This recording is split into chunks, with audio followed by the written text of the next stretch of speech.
Hello guys, स्वागत है YouTube channel पे। आज हम लोग जो डिस्कस करने वाला है वो इंटरव्यू टिप्स फॉर कैंडिडेट्स के लिए है। 4 पॉइंट में आपको टिप्स बताऊंगा यहाँ पर कि इंटरव्यू में आप कैसे बेटर परफॉर्म कर सकते हैं, क्या क्या तैयारी आपको करनी चाहिए, उसके बारे में हम लोग आज यहाँ पर डिस्कस करेंगे। क्लियर है? पहले पॉइंट की ओर चलते हैं। पहला पॉइंट ये है कि व्हाट इज़ इंटरव्यू। इंटरव्यू क्या है आपको ये पता होना चाहिए। देखिए, इंटरव्यू बेसिकली होता क्या है कि जब आप इंटरव्यू में जाते हैं तो कंपनी आपको जज करता है कि आप मेरे कंपनी के लायक हो कि नहीं, या फिर किस टाइप के काम करेंगे, आप सुटेबल हो कि नहीं पर्टिकुलर जॉब पोस्ट के लिए। तो जब आप इंटरव्यू में जाते हैं तो इनडायरेक्टली आप इसको ऐसे देखिए कि आप अपने आप को सामने वाले के लिए बेचते हैं मतलब सेलिंग करते हैं, अपने आप को सेल करते हैं वहाँ पर। तो आपको सेलिंग आनी चाहिए, सेल कैसे करते हैं, कैसे अपने आप को रिप्रेजेंट करते हैं, ये सब चीज़ के बारे में आपको इन्फॉर्मेशन होनी चाहिए। ठीक है? तो इंटरव्यू बेसिक यही है कि आप अपने आप को सेल करते हैं सामने वाले के सामने, और अपने आप को बेटर से बेटर बताने की कोशिश करते हैं, अपना प्रॉफिट बताते हैं कि आप क्या प्रॉफिट दे सकते हैं उनको। क्लियर? इंटरव्यू ये है, सेलिंग आनी चाहिए। अगर सेलिंग के ऊपर वीडियो चाहते हो तो कमेंट करके बताइए, मैं सेलिंग के ऊपर में भी वीडियो बना के दूंगा आपको, जिससे आपको इंटरव्यू पे बहुत प्रॉफिट होगी। क्लियर है? सेकंड पॉइंट पे जो आते हैं वो ये है कि बिफोर इंटरव्यू आपको क्या क्या सावधानी रखनी चाहिए, उसके बारे में हम लोग डिस्कस कर लेते हैं कि इंटरव्यू के पहले आपको क्या तैयारी करनी चाहिए। इसके बारे में आपको बता देता हूँ। 2 पॉइंट आएंगे यहाँ पर बिफोर इंटरव्यू के पहले 2 चीज़ों को ध्यान देना होगा। पहला जो पॉइंट है वो है इंटरनल प्रिपरेशन मतलब जो आप खुद की प्रिपरेशन करते हैं। खुद की प्रिपरेशन क्या करते हैं आप, उसके बारे में देख लेते हैं। पहला तो ये है रेज्यूम मेकिंग। रेज्यूम आपका क्लियर कट बनना होना चाहिए, स्पेसिफिक होना चाहिए, रेज्यूम बनाते आना चाहिए आपको।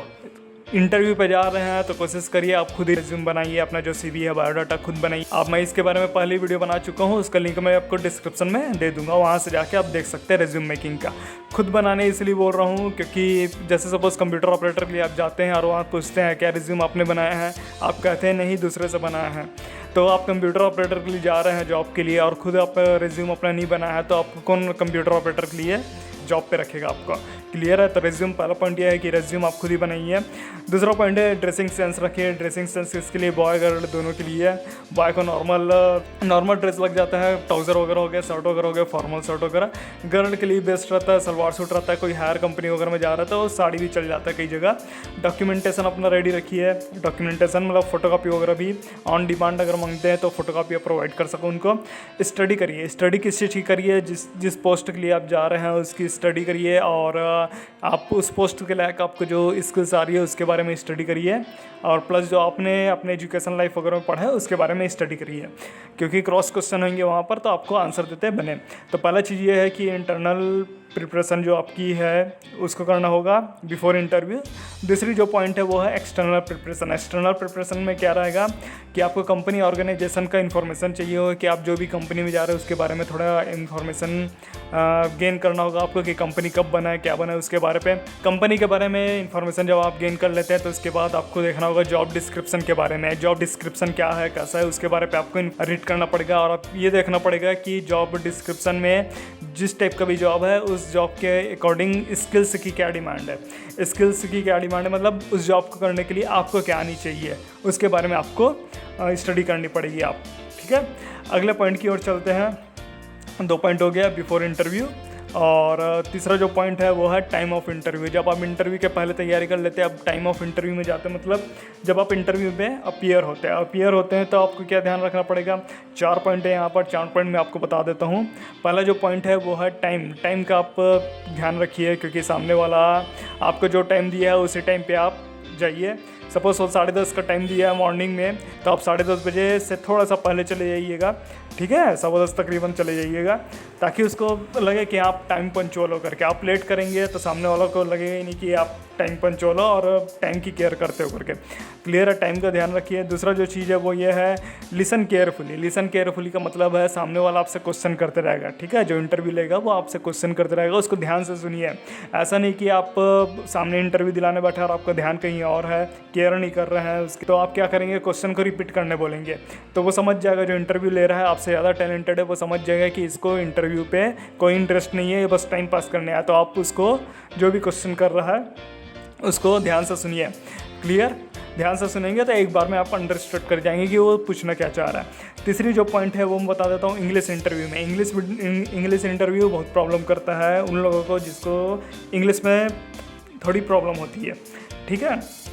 इंग्लिश इंटरव्यू को क्रैक कैसे करना है उसके लिए बेसिक सा ट्रिक है कि सपोज़ आप जाते हैं इंटरव्यू वगैरह में तो आपको बोला जाता है कि इंग्लिश में स्पीक करें, ठीक है, इंग्लिश पे स्पीक करिए, ऐसा करके बोला जाता है। तो आप वहाँ पर थोड़ा हेजिटेट फील करते हो कि इंग्लिश में कैसे स्पीक करें, कभी इंग्लिश बोले नहीं है, इस टाइप की सिचुएशन क्रिएट हो जाती है, ठीक है। आप थोड़ा डर फियर आ जाता है एक टाइप का, है ना। तो इंग्लिश इंटरव्यू क्रैक करने के लिए सबसे बेस्ट जो तरीका है वो है कि आप उनको बोलिए yes sir I want to speak in English, therefore I am here to join your team to learn English, therefore yes sir I want to speak in English, therefore I am here to join your 1 2 3 start. आप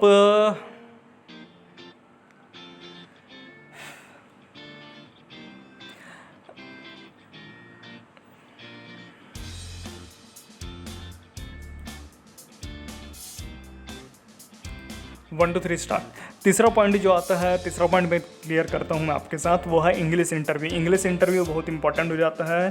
जैसे कि आप जाते हैं interview वगैरह में तो आपसे बोला जाता है कि स्पीक इन इंग्लिश। जब यहाँ आपसे पूछा जाता है, बोला जाता है कि इंग्लिश में बात करिए, तब वहाँ पर कैंडिडेट क्या रहता है, थोड़ा फियर आ जाता है उसको, क्योंकि वो इंग्लिश में कैसे आंसर करेगा, इस चीज़ की फियर आ जाती है। तो इस चीज़ से डील करने का सबसे जो बेस्ट तरीका वो ये रहता है कि आप उनको बोलिए, इंग्लिश पर ही बोलिए कि yes sir I want to speak in English but I am not influential.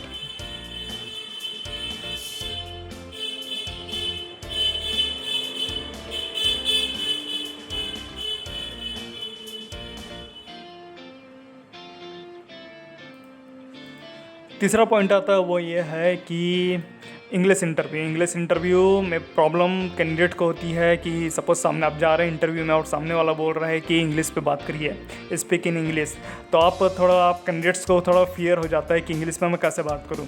तो उस सिचुएशन में आप इंग्लिश का यूज़ करिए, हिंदी इंग्लिश मिक्स करके यूज़ करिए। और ज़्यादा कुछ फोर्स करता है तो उसको बोलिए कि yes sir I want to speak in English, therefore I am here to join your team to learn how to speak in English, ऐसा करके बोलिए। इसको हिंदी में बता देता हूँ कि यस सर मैं इंग्लिश में बात करना चाहता हूँ, इसलिए मैं यहाँ पर आपके साथ बैठा हूँ और आपकी टीम को ज्वाइन करना चाहता हूँ, जिससे मैं सीख सकूँ कि इंग्लिश में कैसे बात करनी है। अगर आपकी टीम के साथ मैं ज्वाइन करता हूँ तो मैं फ्रिक्वेंट हो जाऊँगा इंग्लिश में बात करने के लिए, ठीक है। वह क्या रहता है, कैंडिडेट को ऐसा इन्वायरमेंट नहीं मिला रहता कि वो इंग्लिश में बात कर सके, तो प्रॉब्लम हो जाती है वहाँ पर इंटरव्यू पे।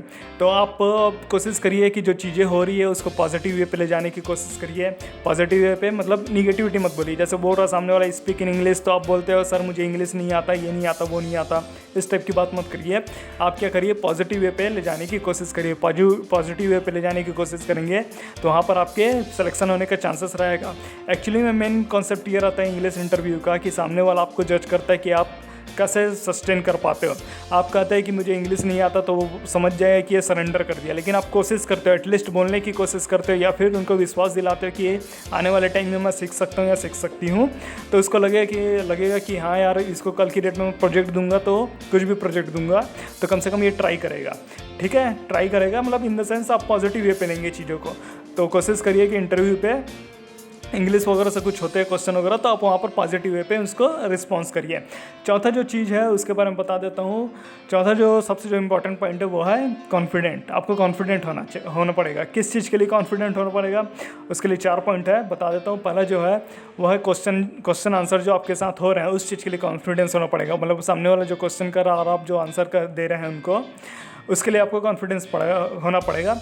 दूसरी जो चीज़ है स्किल्स के बारे में। स्किल्स मतलब क्या कि सामने वाला आपको बोल रहा है, आपने सीवी में सपोज एक एग्जांपल ले रहा हूँ, आपने सीवी में मेंशन कर दिया है कि लीडरशिप के बारे पे, और सामने वाला आपसे पूछ रहा है कि बताइए लीडरशिप क्या होता है, और आप वहाँ पर बता नहीं पा रहे कि लीडरशिप होता क्या है करके, तो आपको स्किल्स को लेकर कॉन्फिडेंस होना पड़ेगा। सैलरी नेगोशिएशन को लेकर कॉन्फिडेंस होना पड़ेगा। होता क्या है कि इंटरव्यू में जाता है तो कई जगह पूछते हैं कि सैलरी कितना एक्सपेक्ट कर रहे हैं, आप बोल देते 15,000 एक्सपेक्ट कर रहे हैं, फ्रेशर कैंडिडेट के लिए 15,000 बोल देते हैं।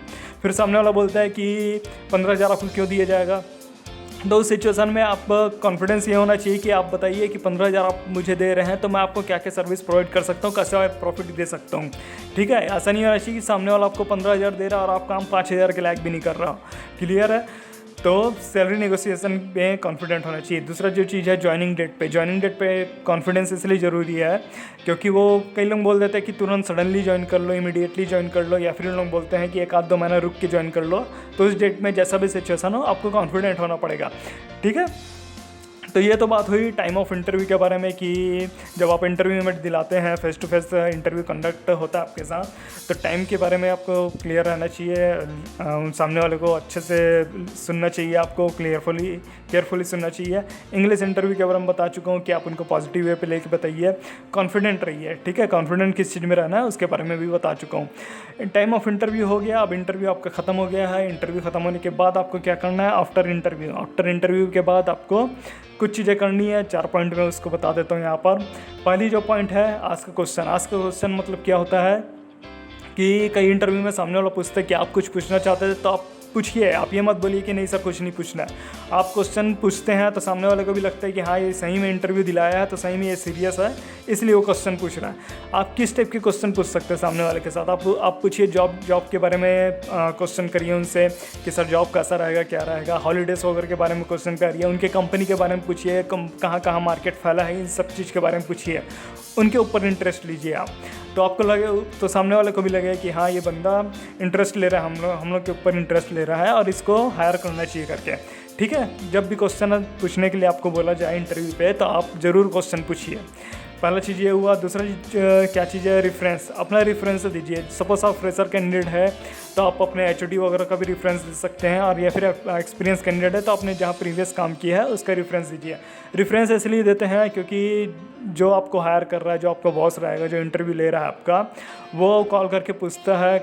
बहुत केसेस पे नहीं होता लेकिन जनरली पूछ देते हैं कि ये जो कैंडिडेट हमारे पास आया है वो आपके पास से आया है, उसका परफॉर्मेंस कैसा है, वो कैसे परफॉर्म करता है, उसके बारे में पूछते हैं उन लोग। क्लियर है? दूसरा पॉइंट हो गया। तीसरा पॉइंट पे आगे बढ़ते हैं। अपडेट। इंटरव्यू होने के कुछ देर बाद मतलब कुछ दिनों बाद आप उनसे अपडेट लीजिए कि मेरा सिलेक्शन हुआ है कि नहीं हुआ है। एक ईमेल करिए उनको, या फिर कॉल कर सकते हैं। ईमेल करें तो ज़्यादा बेटर होगा। प्रोफेशनली ईमेल करिएगा, ऐसे ही टाइप करके चैट टाइप का नहीं, प्रोफेशनल ईमेल करिएगा। अपडेट लीजिए उनसे। क्लियर है? अपडेट लेंगे तो आपको पता चलेगा कि आपका सिलेक्शन हुआ है कि नहीं है। रिस्पॉन्स आता है वहाँ से तो अच्छी बात है, अगर नहीं आता तो चौथा पॉइंट है, अगर वहाँ से आपका सिलेक्शन नहीं होता तो चौथा पॉइंट आपको बताता हूँ। चौथा पॉइंट ये है कि go for the next interview. अगर वहाँ पर आपका सिलेक्शन नहीं होता तो आप दूसरे इंटरव्यू के लिए तैयारी करिए। दूसरे इंटरव्यू के लिए क्या करना है, फिर वही 3-4 पॉइंट जो आपको शुरू से बता चुका हूँ मैं कि आपको कैसे करना, क्या करना है। बिफोर इंटरव्यू बता चुका हूँ, time of interview, after interview, ठीक है। एक्सपीरियंस कैंडिडेट है तो उनको हायर करने में ज़्यादा प्रॉब्लम नहीं होता, पता रहता है कैसा क्या काम करेंगे वगैरह। लेकिन अगर आप एक्सपीरियंस कैंडिडेट है, आपका शुरू का 5-6 इंटरव्यू सिर्फ आप इसलिए दिलाइए क्योंकि आपको पता होना चाहिए कि इंटरव्यू कैसे दिलाते हैं करके, ठीक। आप बोलेंगे पहले इंटरव्यू में नहीं हुआ है, किस्मत को ब्लेम करेंगे, लक को ब्लेम करेंगे, तो ये आपकी फॉल्ट रहेगी। आप ब्लेम मत करिए, आप 5-6 इंटरव्यू ऐसे दिलाइए। इंटरव्यू दिलाने से क्या होगा, आपको एक्सपीरियंस आएगा कि इंटरव्यू एटलीस्ट दिलाते कैसे। जितना आप एक्सपीरियंस गेन करेंगे उतने आप इस चीज़ में मास्टर होंगे, ठीक है। और जितना मास्टर होंगे उतना ही आपके आने वाले टाइम में सिलेक्शन होने के चांसेस रहेंगे। इंटरव्यू ज़्यादा से ज़्यादा दिलाइए, स्पेशली फ्रेशर कैंडिडेट्स को, और स्किल्स के ऊपर ध्यान रखिए। ये तो इंटरव्यू टिप्स के बारे में था जो कैंडिडेट के करियर पे बहुत प्रॉब्लम करता है कि इंटरव्यू वगैरह कैसे दिलाएं, और स्पेशली जो रहता है वो इंग्लिश इंटरव्यू में प्रॉब्लम करता है। अगर आपको कुछ इसके अलावा कुछ और प्रॉब्लम है तो आप कमेंट करके मुझे बताइए कि सर मुझे इस चीज़ में प्रॉब्लम हो रही है, इसको कैसे सॉल्व करना है, तो कोशिश करूँगा कि मैं उस पर वीडियो बना सकूँ।